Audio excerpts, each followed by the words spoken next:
जगमगाते हैं मनोरंजन का संसार,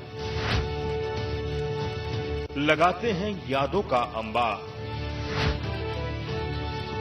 खेलों से बढ़ जाती है मन की रफ्तार। हम हैं आपके दिल की आवाज, जन टीवी, जन जन की आवाज। सब दानों में ज्ञान का दान ही श्रेष्ठ दान है।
बॉक्स ऑफिस रिव्यू हो या फिर बात हो अपकमिंग मूवीज की, माया नगरी की गॉसिप हो या फिर बात हो नए लिंकअप और ब्रेकअप की, सबके लिए अब मत लीजिए स्ट्रेस, क्योंकि हम लेकर आए हैं आपके लिए बॉलीवुड एक्सप्रेस, सिर्फ जन टीवी पर। भगवान मूर्तियों में नहीं है, आपकी अनुभूति आपका ईश्वर है और आत्मा आपका मंदिर।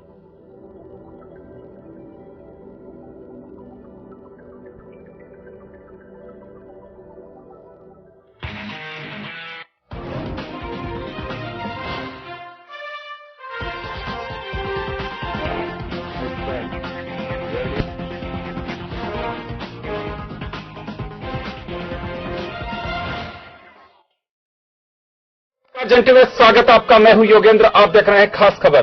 खास खबर में हम बात करेंगे राजस्थान विधानसभा में चल रही अनुदान मांगों के तहत सड़क, पुल और आवास पर विधायकों के अलग अलग अपने कुछ सुझाव भी आए हैं और सड़कों की स्थिति को लेकर के बड़ी चिंता जाहिर की जा रही है। हम आपको बता दें कि ये भी एक बात आई है कि जब मुख्यमंत्री वसुंधरा राजे ने दूसरे टेन्योर का पहला बजट पेश किया था तो उस वक्त उन्होंने कहा था कि सड़कों की खूबसूरती किसी देश के विकास को परिलक्षित करती है। उन्होंने अमेरिका के राष्ट्रपति रोनाल्ड रेगन का उन्होंने जिक्र भी किया था। आज इसी बात को लेकर के और प्रतिपक्ष के कई विधायकों ने कहा है कि सड़कों की स्थिति दिल से सत्ता पक्ष के विधायकों से भी पूछनी चाहिए। चलिए हम चर्चा शुरू करेंगे। हमारे साथ संदीप शर्मा साहब भाजपा विधायक मौजूद हैं और पहले जरा सुनिए कि प्रतिपक्ष का क्या आरोप है। मैं आपके माध्यम से ये बताना चाहूंगा कि जिस सरकार ने राजस्थान में 20,000 किलोमीटर सड़कें बनाने की बात कही थी, लेकिन आज स्थिति यह है कि राजस्थान की जो नॉन पेचेबल सड़कें होती है, जिनकी जो चलने लायक नहीं होती है, जिनका पेच वर्क नहीं किया जा सकता, वो 20,000 किलोमीटर से भी ज्यादा नॉन पेचेबल सड़कें हैं। और अकेले मेरे विधानसभा क्षेत्र में करीब 500 किलोमीटर नॉन पेचेबल सड़कें हैं। तो राजस्थान की सरकार जो सड़कें, टूटी हुई सड़कें हैं, उन सड़कों का नवीनीकरण नहीं करा रही है।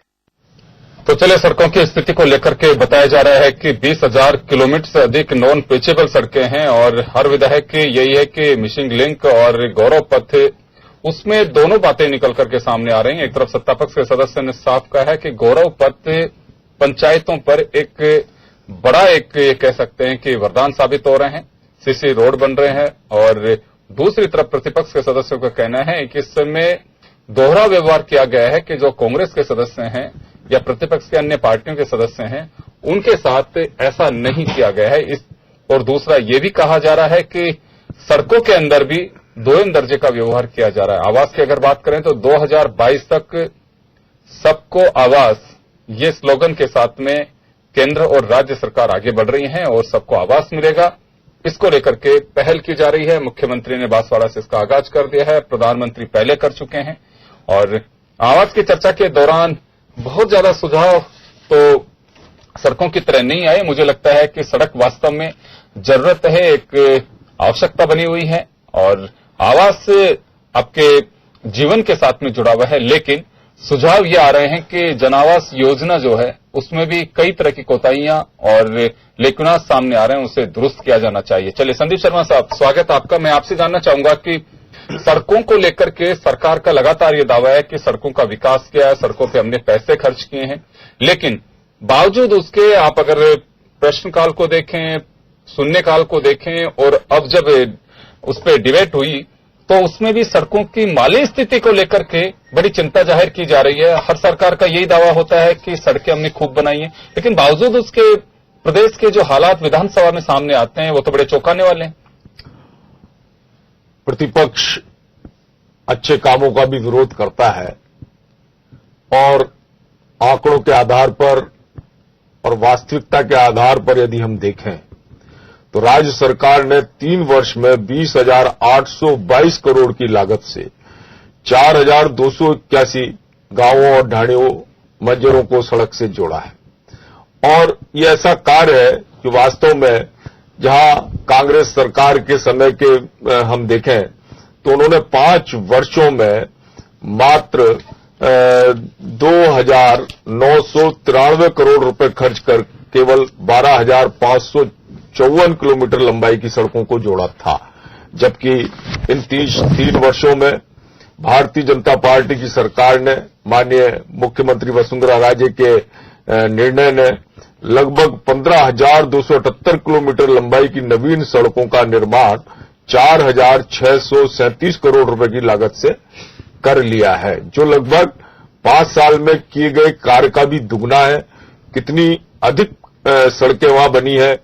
अब तो प्रयास ये है, हालांकि विधानसभा में या सरकार के समक्ष जाना कोई बुरी बात नहीं है। हम भी गए, हमने भी प्रश्न पूछा था, जो ऐसे गांव डाणी मंजर हैं जिनकी संख्या 500 से भी कम है, उनका क्या होगा। तो निश्चित रूप से जो सरकार का जवाब आया वो बड़ा सकारात्मक था। ऐसे गांव ढाणी जिनकी संख्या 500 से भी कम है, उनको भी अब सड़कों के माध्यम से जोड़ा जाएगा। प्रमुख धार्मिक स्थल जहां रोड नहीं है, उन धार्मिक स्थलों को भी रोड के माध्यम से जोड़ा जाएगा। और यूं भी हम देखें तो आज जितने भी 4 लेन 6 लेन हाईवेज हैं, ये प्रधानमंत्री अटल बिहारी वाजपेयी जी के कार्यकाल में प्रारंभ हुए और उनके कार्यकाल में प्रधानमंत्री चतुर्भुज योजना के तहत कितने बड़े स्तर पर जो 4 लेन और 6 लेन बने, उनके आज समृद्धता सड़कों में नजर आती है। तो निश्चित रूप से भारतीय जनता पार्टी के कार्यों को चुनौती देना मैं समझता हूं प्रतिपक्ष की ये कोई व्यर्थ की बातें हैं, इनमें कोई दम नहीं है, कोई सार नहीं है। संदीप जी, लेकिन एक सवाल है यहाँ पे, बात प्रतिपक्ष की नहीं है। आपकी पार्टी के भी कई विधायकों ने पूर्ववर्ती सरकार पे आरोप तो लगाए कि ये लोग अगर उनका पैचवर्क करवा देते तो ये स्थितियां नहीं बनती, इनकी हालत खराब नहीं होती। आप ही के एक साथी हैं अर्जुन जी नगर, उन्होंने कहा है कि हमारे यहां सड़कों की स्थिति इतनी खराब है कि परिवार के सदस्य भी जब साथ में होते हैं, माफ करिएगा, तो वो कहते हैं कि ये सड़कें आप ठीक नहीं करा सकते।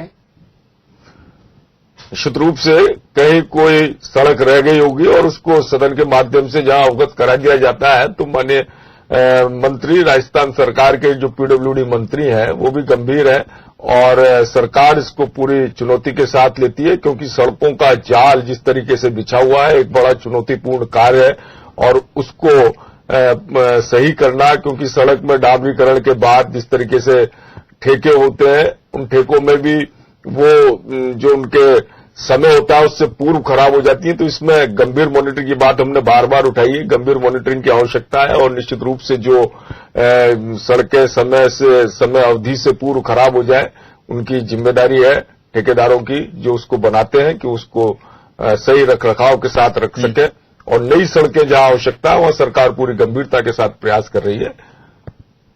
आप लोगों ने अनाउंसमेंट किया है कि 2000 ग्राम पंचायत मुख्यालयों को 1200 करोड़ की लागत से कुछ ग्रामीण गौरव पथ और मिसिंग लिंक के माध्यम से पूरा करेंगे इसी वर्ष, ये एक लक्ष्य लेकर के चले हैं।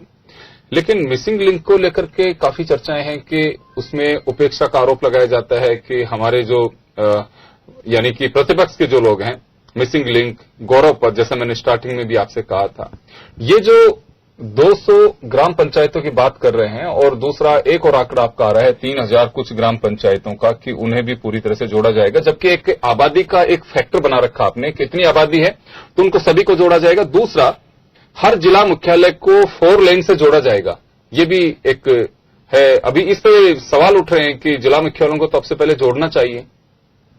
निश्चित रूप से इसकी प्रक्रिया चल रही है और जहां पर भी जिन लोगों का कहना है कि भाई हमारे यहां सड़क नहीं बन पाई है, तो ये वहां के लोगों की डिमांड के अनुसार जैसे जैसे और अपने विभाग के सर्वे के अनुसार जहां सबसे पहले आवश्यकता होती है तो वहां सड़क का निर्माण कार्य प्रारंभ हो जाता है। और मैं समझता हूं कि जहां जहां रह गया हो इसमें किसी भी प्रकार का कोई भेदभाव माननीय मुख्यमंत्री जी की नजरों में देखने में नहीं आता है और जहां जहां निश्चित रूप से जहां राजस्थान की जनता है वो सारी जनता हमारी जनता है, हर व्यक्ति के पास सड़क पहुंचेगी, हर व्यक्ति के पास ये प्रयास होगा कि वो हाईवे से जुड़ सके, 4 लेन से जुड़ सके, किसान पथ के माध्यम से वो भामाशाह मंडी से जुड़ सके। ये सारे प्रयास बड़ी तेजी के साथ चल रहे हैं और एक क्रांतिकारी परिवर्तन जो है सड़क में आया है और निश्चित रूप से आने वाला समय लोगों के लिए आसान आवागमन के लिए उपलब्ध होगा, ये हमें पूर्ण अपेक्षा है। संदीप जी, एक सवाल है, देखें यहाँ पे आपके पार्टी के जितने भी विधायक बोल रहे हैं उनका सबका एक वाक्य जरूर होता है कि पूर्ववर्ती सरकार ने ऐसा नहीं किया। मुझे लगता है कि अब तो 3.5 साल कंप्लीट करने वाले हैं आप लोग, पूर्ववर्ती सरकार का तो अब जिक्र बंद हो जाना चाहिए।